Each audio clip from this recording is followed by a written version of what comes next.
Good morning, Cycle 25 folks. Yet another recording from us, this time with Tim Duffy, K3LR. Tim is known to many folks. For folks that don't know, he's one of the amazing driving forces behind DX Engineering, behind Contest University, behind an incredible superstation down in Pennsylvania that I'm sure he'll talk about as well. And we're lucky today to have him with us live to chat through his whole story. So with that, Tim, I'm going to turn it over to you. And if you want to share some slides, that'd be awesome. Okay. Well, it'll be a few more than a few slides. It'll be about 170 slides.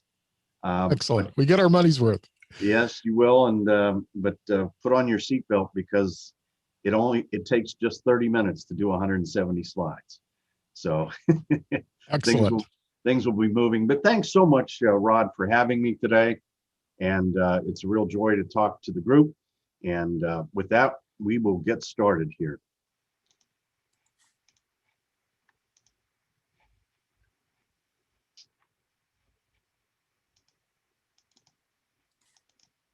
And let me know when you see my slides. Looks good. Okay, great. All right, we're going to talk about a station that I have spent 34 years of my life building.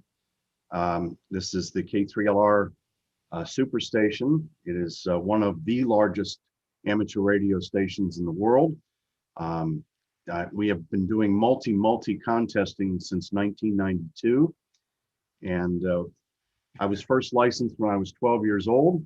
This is actually when I was 13 and I had passed my general class FCC license. At that time, you had to go to the federal building, and I had gone to Buffalo, New York to obtain my general license. And then I got my extra a year later when I was 14 and my first class commercial license when I was 16. So needless to say, I've been a fan of this hobby now almost 50 years, being that I was licensed in 1972.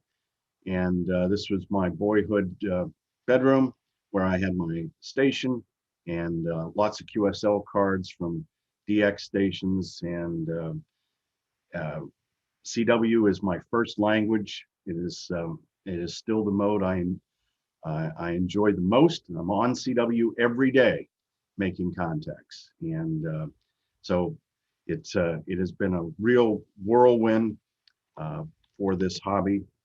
And K3LR is located right up against the Ohio-Pennsylvania border. If you've ever driven across Interstate 80, the 13 towers are very visible from I-80. And it is like I said, it's just 1 mile off the Ohio border. There is a website that you may want to go to. It's www.k3lr.com. There's lots of photos there. There are some super drone videos there as well. And so I encourage you to take a look at the website after we're done here today. One of the things that makes this a spectacular DX contest location is that it has a very fast drop off in terrain towards Europe and Japan. About 75% of the contacts that we make in a DX contest are with European stations. So that is a very important direction. And being that it drops off about 300 feet very quickly down to a riverbed, the same drop off is towards Japan, although we only get about 9 or 10% of our QSOs out of Japan at this time. And then the rest of the world it's pretty flat terrain, but the enhancement going towards Europe and Japan is quite pronounced. Taking a look overhead at some satellite photos, this is the north end of the property up against I-80. There is a 5-element array on 160 meters. That's actually a 3-element vertical Yagi that we can shoot in 4 directions. And I'll talk more about that in a minute. In the middle of this photo are 2 4 squares for 80 meters. They are broadside on Europe, And so it's just like stacking Yagis. You get 3 dB more gain by having this second foursquare. And then the large 40-meter tower is at the bottom, and we'll get into that in a minute as well. Where the house and the barn are is the 15-meter tower, a 10-meter tower, and also a tower for 20 meters. And so there are 11 separate antenna systems here. There are 11 operating positions here in the shack. There are 2 for every band, except for 160 meters just has the 1. This is the 40-meter tower. This has 3 full-size, 4-element OWA, optimized wideband array Yagis on it, 260 over 190 over 120 feet. These antennas are huge. They don't look that big on this photo, but the reflector is 75 feet long. Each one of these Yagis weighs 410 pounds. And like I said, they are beasts. They are on ring rotators on the side of the tower. In fact, every antenna that is here is on a rotator of some sort, either the top prop pitch rotator or a ring rotator to allow it to rotate around the face of the tower independently. This is the largest 40-meter antenna array in the world that I'm aware of, and nobody has told me that there's anything taller or that has more Yagis stacked up. This tower, all the towers here at K3LR are made by Pyrod. These are solid steel leg towers, very strong. That's a 24-inch face, and this tower supports 138 square feet of wind load, which is what it was engineered for. And all of the guy wires here are Philly strand, so it's all non-conductive guy wires. Taking a look at the 40-meter tower on a nice sunny day, and gives you some idea of the scale. And this tower also supports antennas for 20 meters and 10 meters, and even a 160-meter receiving antenna. It looks like a 4-element 15-meter Yagi, but it's actually 2 rectangle loops of wire. This is a horizontal wall or flag antenna. It is fully rotatable, and sometimes it is the best receiving antenna that we have for 160 meters. And taking a look, going up the tower, you can see just how busy this tower is with all of the antennas. This is the 20-meter tower, predominantly used by the 20 run station. It has 4 of these 6-element Yagis that are on 50-foot booms. And on top of the mast is a rotatable dipole for 80 meters. It's about 108 feet long, and it can be tuned for either CW or SSB operation. Here are 2 more of the 6-element 20-meter Yagis. And in the middle of this tower are 2 2-element Moxons that we use from the second station on 40 meters. These elements are about 46 feet long instead of the 75 feet long for a full-size Yagi. You see the T loading elements, which form the Moxon. This antenna was designed by W6NL, and the pair of these works very, very well for the stack. In the middle of the photo, you can see the switch boxes to allow us to switch from 1 antenna to 2 antennas, or in the 4-high stack, there's actually 10 combinations. And taking a look up the 20-meter tower, again, very busy. This is the 10-meter tower for the run station. This is 4 8-element Yagis, again, OWA design, 15 meters, 4 7-element Yagis. And also on top of the mast is a 10-element 6-meter beam, primarily used for noise finding, although I do have it hooked up via remote control, and my friend K3UA in Pittsburgh has been using the 6-meter station remotely. Back in 2018, we had an unfortunate drunk driver got off the road and hit one of the guy anchors, so we had to rebuild the 20-meter tower and replace all of the antennas. The old tower is in the foreground. It's kind of a dull white and orange, and the new tower is in the background there. A large 100-ton crane came in, and we went through dismantling the old tower and then installing the new tower. You can see the ring rotators on the tower. This is the top of the tower with the DX Engineering 3-inch truss bearing, and you can see the solid steel legs of the Pyrod tower, very, very strong.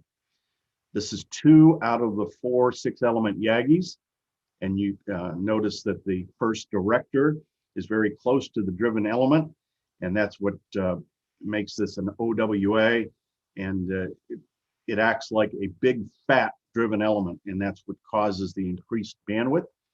Here's the top 6-element 20 going into position, going up the tower, and the tower crew installing the 6-element Yagi at the top of the tower. We took a look using FaceTime at the BSWR plot from the rig expert, and everything's looking good. This is the big 40-meter Yagi. This is the feed point of the driven element. It is fed with a ferrite choke, and you see the red tape. That is to signify that that's where the center conductor of the coax goes. It's always right on red when you're standing on the tower. That's very important for phasing these antennas together. Again, this is the first director on the right, the driven element on the left, about 4 feet in between these elements. The OWA design causes the feed point impedance to go to 50 ohms, and it stays there the entire band for 300 kilohertz. The SWR never gets above 1.2 to 1. So it's very nice for the amplifiers. This is the whole antenna. The sag is about 30 inches, which is quite good for these full-size elements.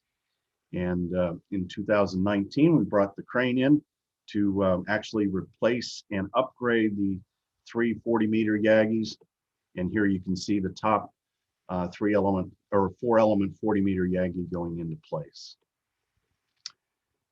There are 4 geochrons here in the shack. This is the largest one. It's on an 84-inch 4K Ultra HD TV, and it is full-time dedicated to the geochron. And this is, as Rod talked about, one of the favorite parts of the shack. We use a very low loss feed line here, at especially on 10 and 15 meters, lots of 1 5/8. This is the 160-meter array. The centerpiece of it is a quarter wavelength tower. It's 120 feet tall, and it is series fed. Around it are 4 T-wires, and this antenna, I described it in the low band DXing book by ON4UN. The last 3 editions have it. And so what these T-wires are cut as directors. If all 4 of them are floating, they're effectively out of the array. In this case, the right-hand yellow element is grounded. The left-hand yellow element has got a small inductor in series with it. So the left-hand element becomes a reflector. The right-hand element that is yellow is a director. The 2 blue elements are floating. So you get a reflector, the driven element tower, and a director. It's a 3-element vertical Yagi, produces about 5.5 dB of gain with over 30 dB of front to back. So, and this can be shot in 4 different directions by just using relays in these boxes. And each one of the parasitics, as well as the driven element, have extensive radial systems. In fact, this is the driven element tower, and there are 300 radials underneath this. It is a long way away from the shack, so it's also fed with 1 5/8. And the tower sits upon a broadcast style ceramic insulator. This is one of the 8 towers that comprise the 2 4-squares for 80 meters. Broadcast style installation of ground radials, the center 4 towers. Again, lots of grounding. 2 years ago, we decided to replace the high towers that we were using with aluminum towers.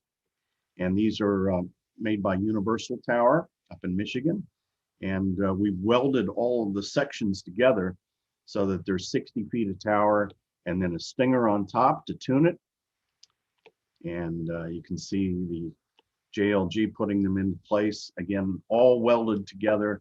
So very low resistance connections between the sections of the tower. DX Engineering tower insulators. Here's 4 of the 8 towers that are used on 80 meters for the 4 square, and tuning them up to make sure they're all at the exact same frequency to work together in 4 square. And we use the Comtech Systems hybrid coupler so that this array can be aimed in 4 different directions. Also have 4 squares on 40 meters, 20 meters, 15 and 10. Here's the 15 meter 4 square. And for receiving on 80 and 160 meters, we use the high Z 8 circle. We also have a high Z 4 square that can be used in conjunction with this. This is 8 23-foot verticals. And by using, again, hybrid combiners and delay lines, this can be shot in 8 different directions in 45-degree increments. And these are the chokes that are on all of the feed lines and all of the power lines going to the 8 verticals to make sure that the feed lines stay very cold and out of the picture as far as the directive array is concerned. Here I am working with my friend W3YQ as we're tuning up the array, and lots of cabling to make this work, but it sure works great, front to back of about 25 dB. This is one of the base boxes hooked to the 23-foot vertical.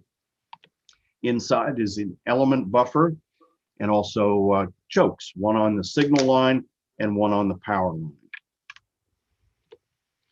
These are the element buffers that it takes to power all of the verticals. There are 12, 4 square and an 8 circle.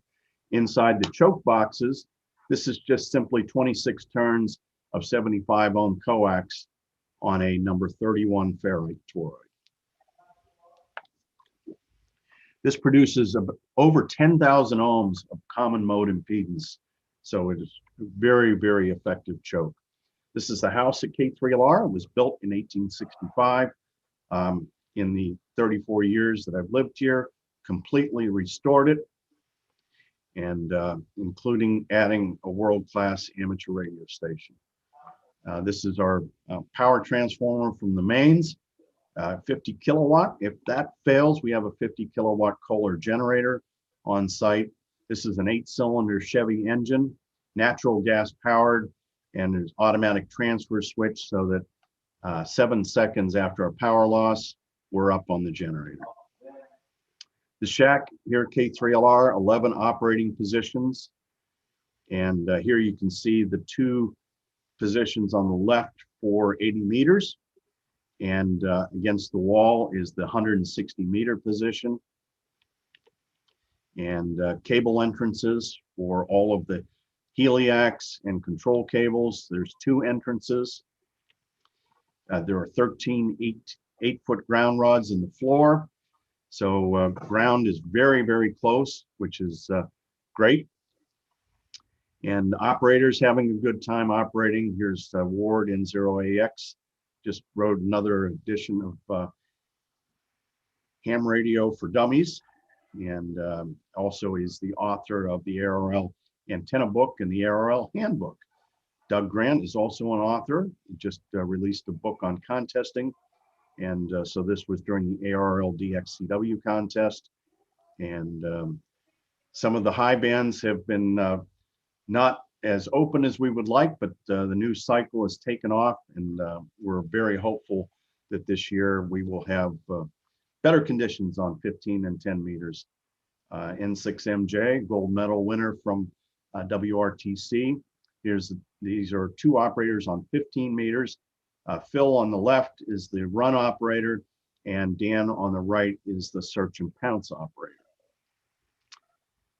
Each one of the stations has primarily a single band amplifier. Of course, they have their rotor boxes and the antenna switch. And here's for instance, the 40 run antenna switch.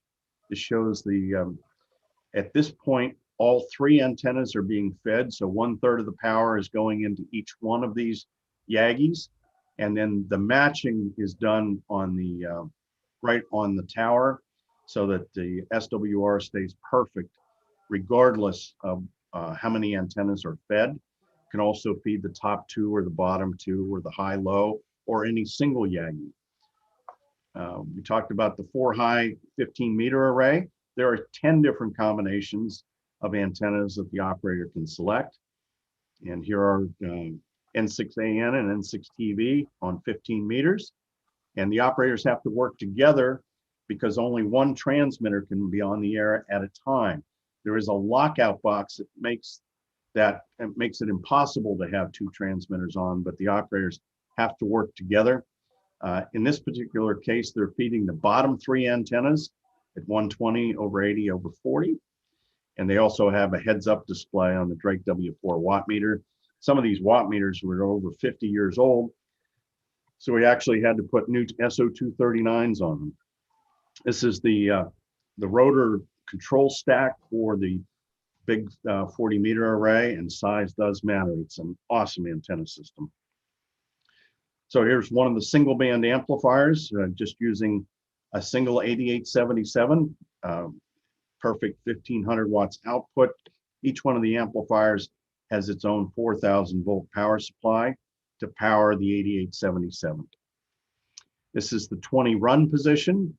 4 rotor boxes there stacked up, and then the multiplier position or the search and pounce position is on the left. Again, single band amplifiers and their own computers and rotor stack, etc. 10 meters, search and pounce on the left, run on the right.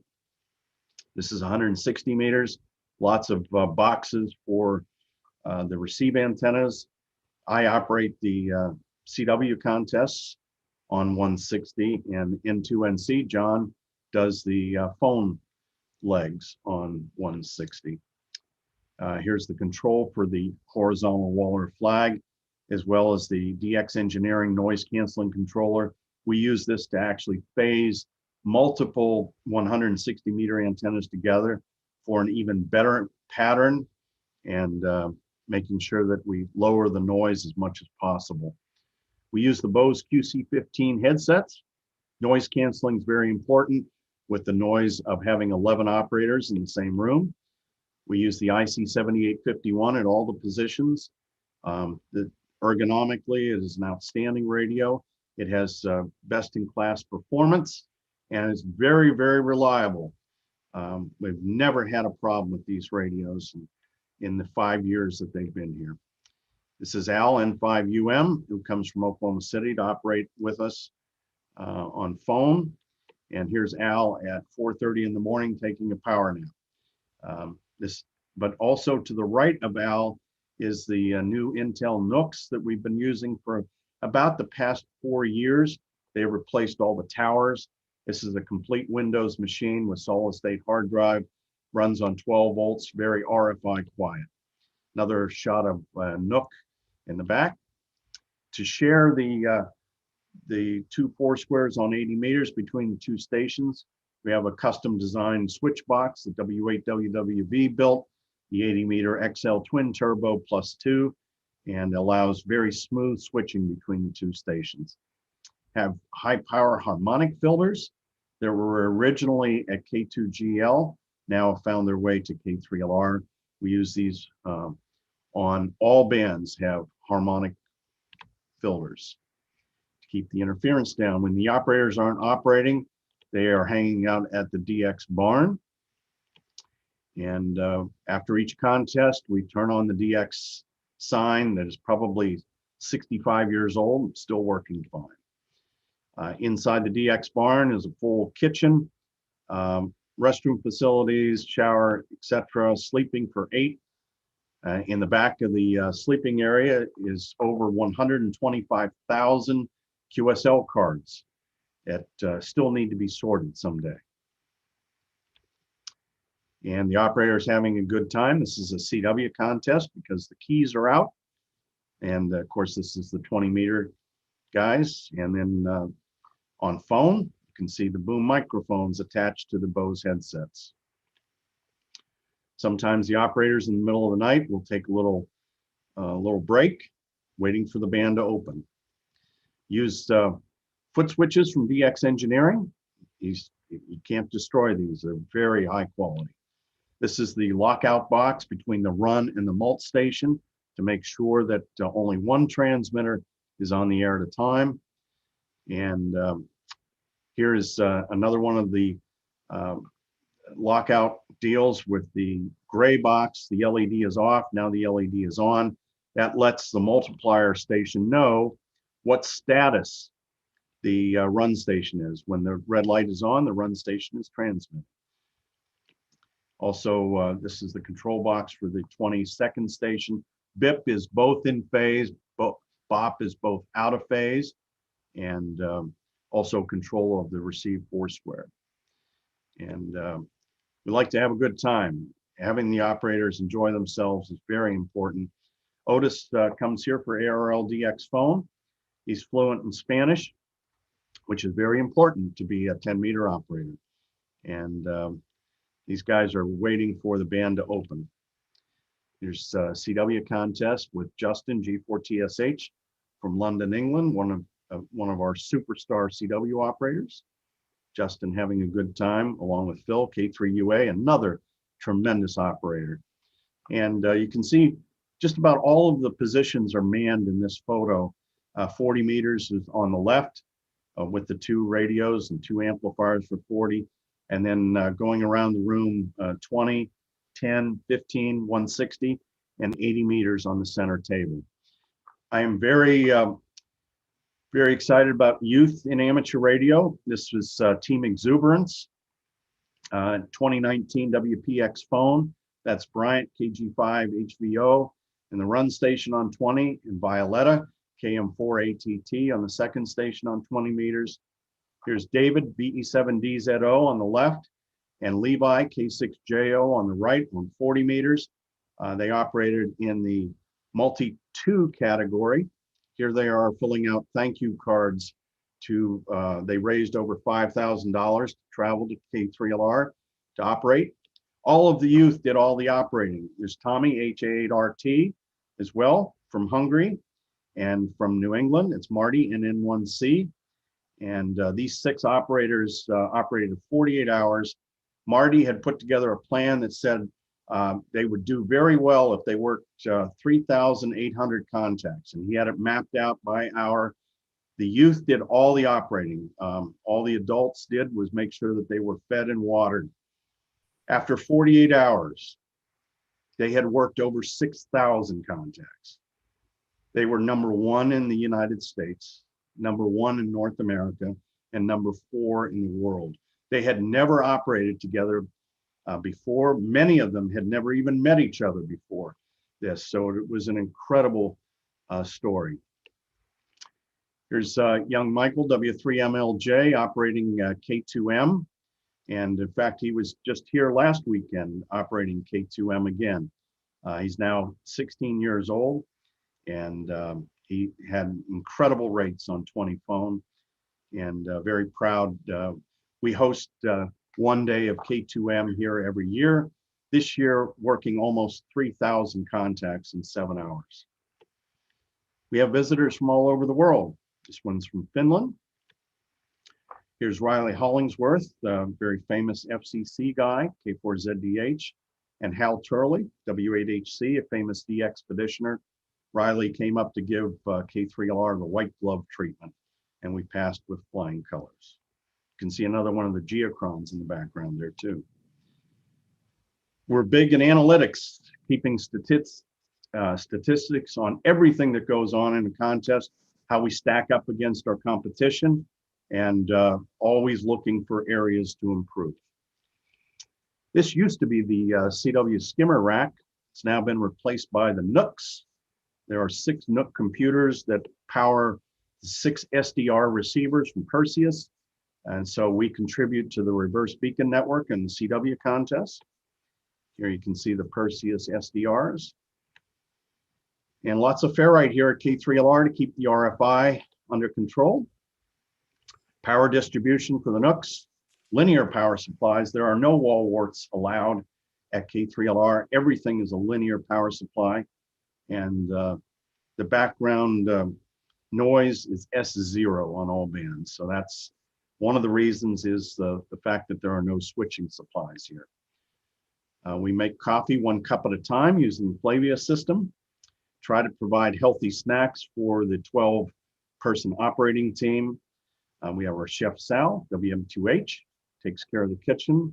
He knows how to smoke some of the brisket and filet. So we eat well.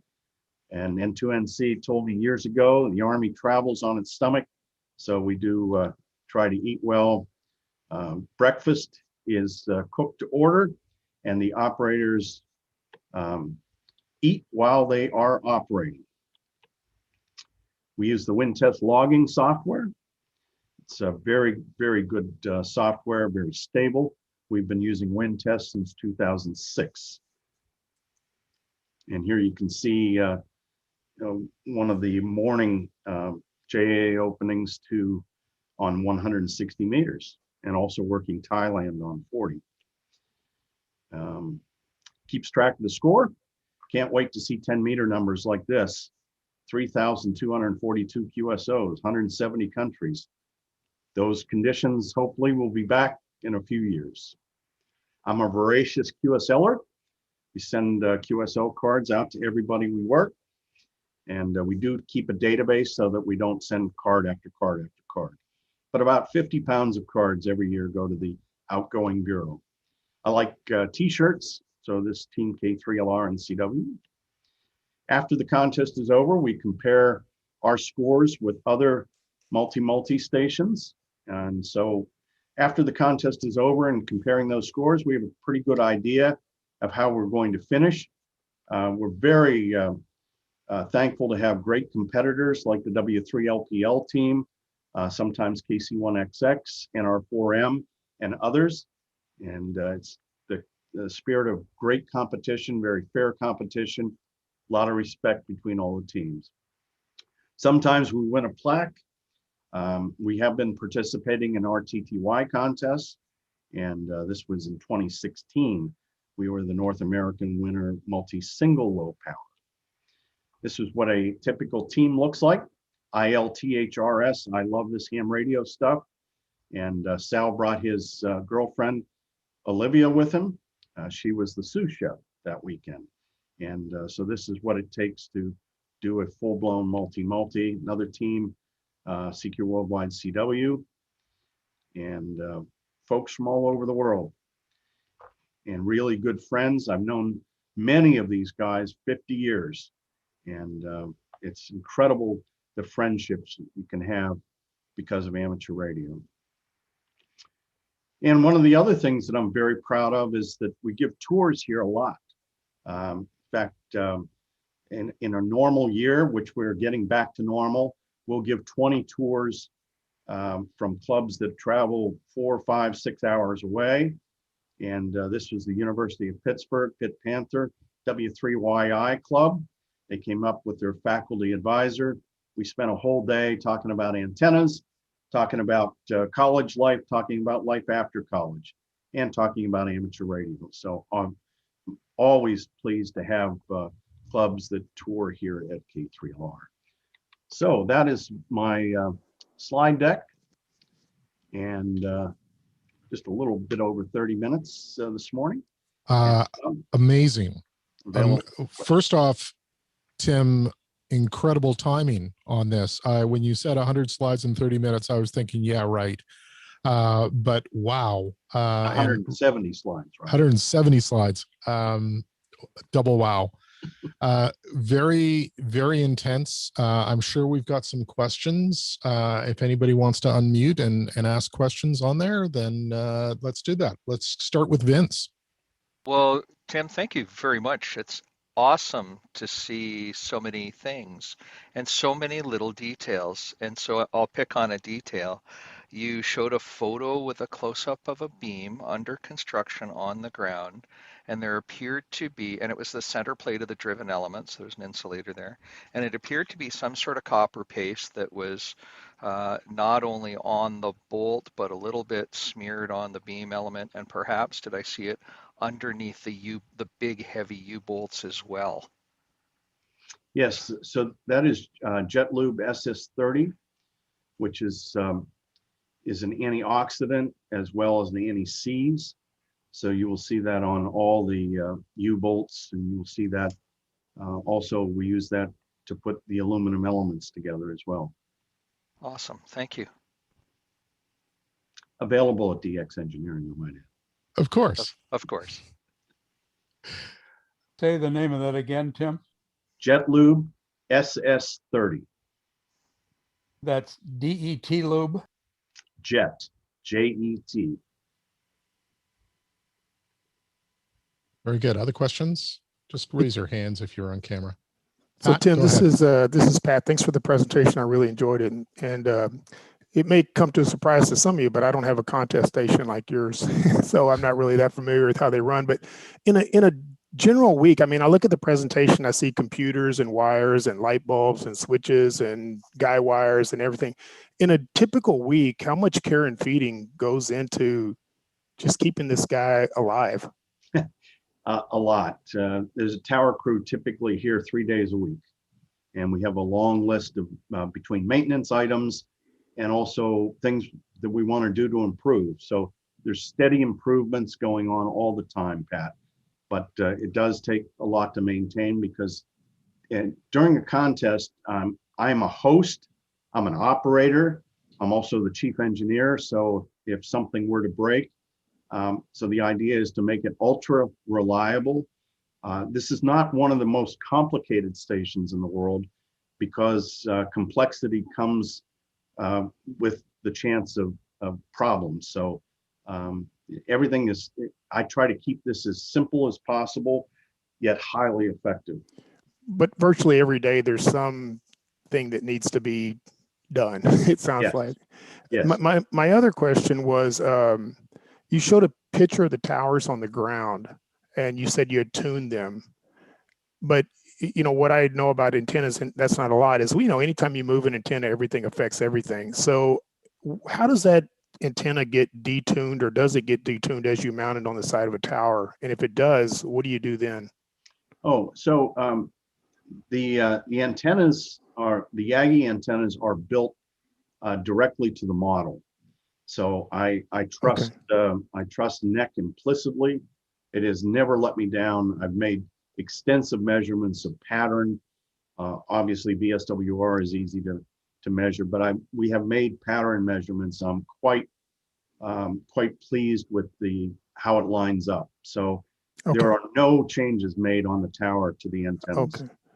Tim, thanks for your presentation. I really appreciate it. And thanks for answering my questions. Thank you, Pat. Very good. Jim, KAJ.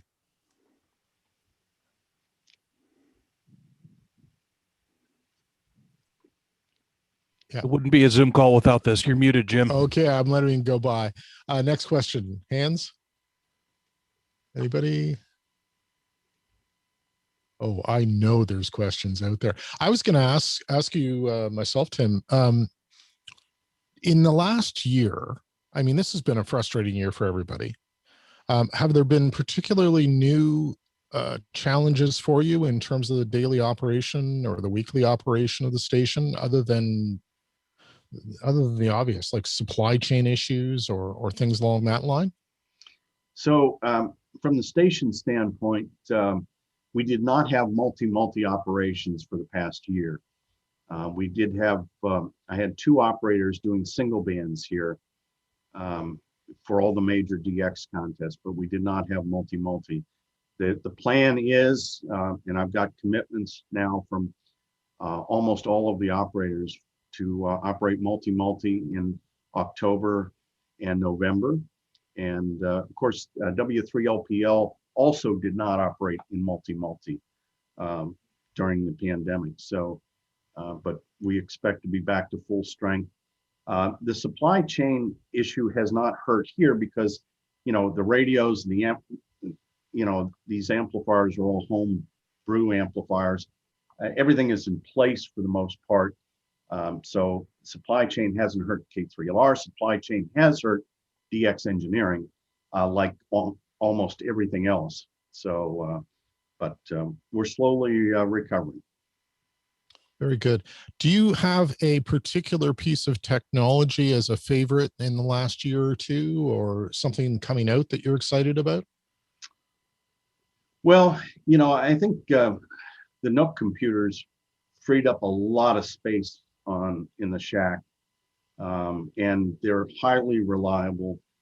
I must say I love the ICOM IC7851. It is absolutely the best radio I've ever used. I can't believe, and I use these radios every day, and I'm still just very pleased. And it's great when I had the group here last Saturday, the Skyview Club, to operate K2M. Even guys that have never operated an ICOM radio can sit down in front of a 7851, and within a few minutes, they're comfortable enough to make contact. So it's really, well done. There's a lot of knobs and a lot of buttons, but there's not a whole lot of menus. So that, the great thing is that it's very intuitive. When you have new operators, I mean, when you look through that photo set, you've got world-class operators that you attract to the station. But when there's a person that you haven't worked with before or hasn't worked the station for a while, how do you educate them? How do you bring them up to speed on where everything is and, beyond where the coffee is, but just simple operations? Sometimes if there is a new operator, and the existing operators get right of first refusal. So, and they tend to come back time after time. So there's a core of about 30 guys that operate here, but there's been over 150 different operators over the past 34 years here at this QTH. So it simply, sitting them down and then turning them loose and allowing them to ask questions. But it's not very hard. It really is very straightforward to operate here. It's not like you've got a lot of micro ham equipment, or you never have to touch the amplifier, for instance. There's no reason at all to touch it, because the amplifier is always going to see an extremely low SWR, and the amplifiers are overbuilt. They're built for reliability, so there's rarely a surprise. I've got a question from John in Calgary, EY. So great presentation, thank you. My question, I was going to try to count the number of monitors, computers, television sets, accessories, switch mode power supplies. How do you keep your station RFI quiet? Well, there are no switching supplies here. That's Okay. That's the first thing. These are all linear power supplies here, and I use a lot of ferrite. There's a ton of ferrite here, and I am very particular about grounding and bonding. So everything is got a single point ground panel. Each one of the stations has their own, and then that goes to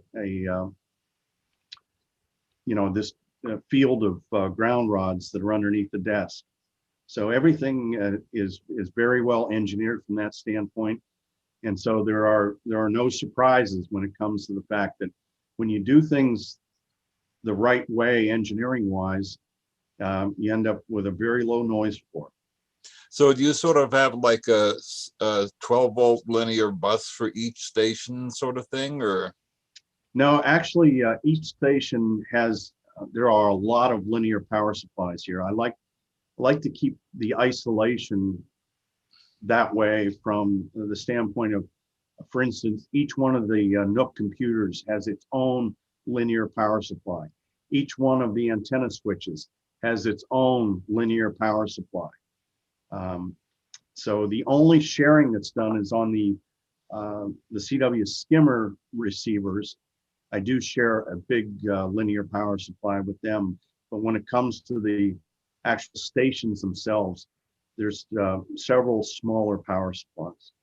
Great, thank you. Do you have a favorite smaller linear that you find you're successful with? Yes, I've standardized with the Astron RS4. That's very quiet, very reliable. Nice. We do have our own Padawan, our own youth, Dante, on the line. He was just out operating CW on field day for the first time, which is awesome. I'm wondering, when you're bringing youth in, one, the energy must be amazing, but I've been following WRTC results for the last few years, and it does look like we're starting to see a pattern with that, with youth operators in performing way above what we would expect in terms of their experiences. Have you got some comments on that, and what's causing that level of development? Well, I think some of it is that the agility that the online gaming has produced, and the fact that many of the youth operators can do multitasking better than us old guys. And so, especially from operating 2 or 3 radios at the same time, they're quite good at that. And they're intense. They're very intense. I would share that. I would say, yeah, when we coach them, they listen hard, and things happen fast. Smitty, what, you've got a question as well? Yeah, yeah. With all of these linear supplies and 1.5 kilowatt amplifiers, what's the power feed into that building? So it's a 300 amp service. And like I said, we have our own 50 kilowatt transformer from the mains. Okay. So it takes, our peak demand is about 24 kW when we're running full out, all the stations, all the air conditioners. There are 2 air conditioners down here as well. And we have to run those air conditioners even in the middle of winter. Yeah. Because with 11 amplifiers and 11 bodies, it could get quite warm. So you answered my next question, was what was the cooling situation in that room? yeah, there are 2 3-ton air conditioners. I see a stairway behind you. Is this room underground, or is there a room above you? No, this room is underground. Okay. Interesting. The Dan from Calgary, you've got a question. Yes, thanks. Tim, thanks for a great presentation. It's just pretty amazing. Couple of little ideas probably to be picked up from that. My question is around isolation between all of these stations and antennas operating simultaneously and with linear amplifiers and stuff.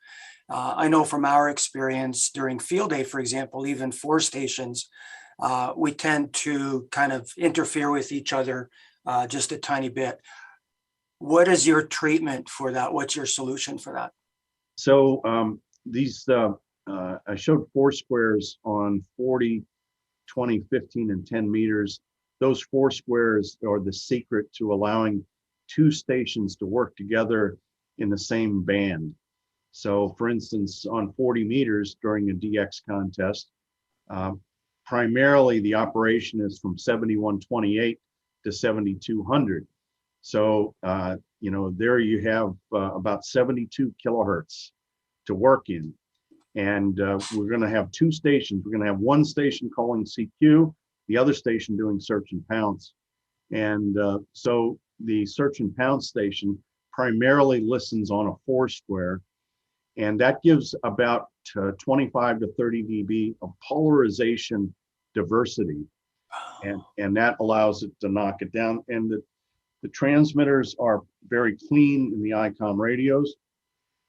And the grounding and bonding is done perfectly. And that allows us to be able to hear in band. All right, thank you. Very good. Peter, yes.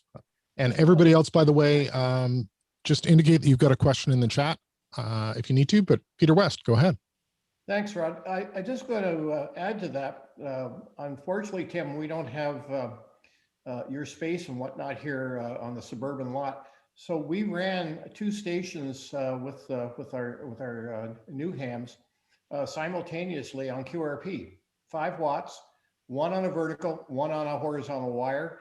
The vertical was actually under the horizontal wire, and we had no interference between the two stations. I mean, occasionally we might hear just a little bit of a click, but nothing like you get at field day. Let's put it that way. Some of you know what field day is like when you get two 100-watt stations within a 500-foot circle of each other. So just as a thought, reduce. You know me in power. I'm always big. Reduce your power. If you went down to 50 or 20 watts, you could put two stations on your suburban lot.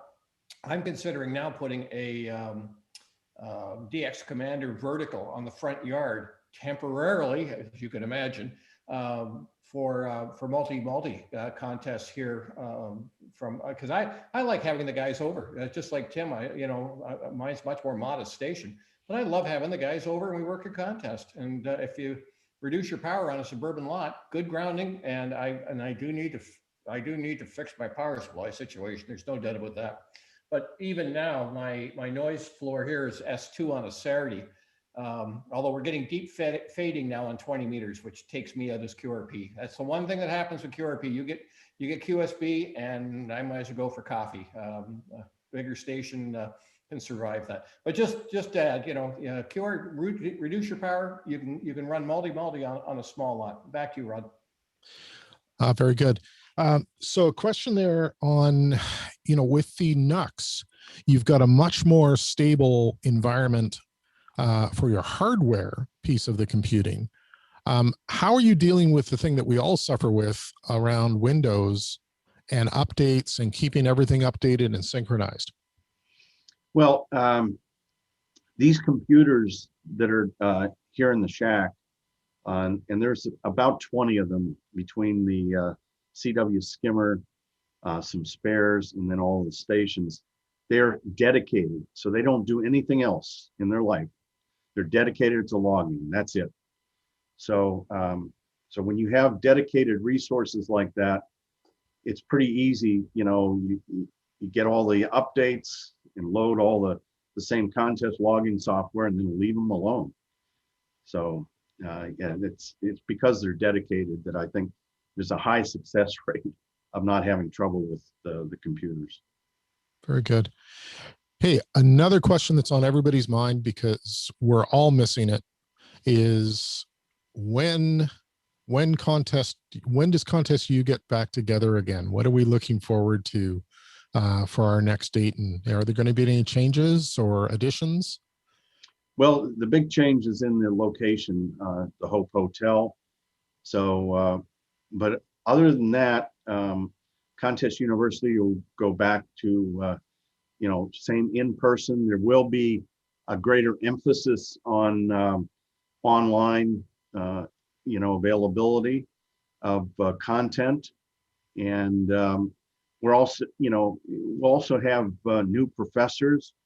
And some of the old favorites like Rob Sherwood is, guys can't get enough of listening to Rob Sherwood or Frank Donovan, W3LPL, for instance. But I really do like to make sure that the content stays very fresh.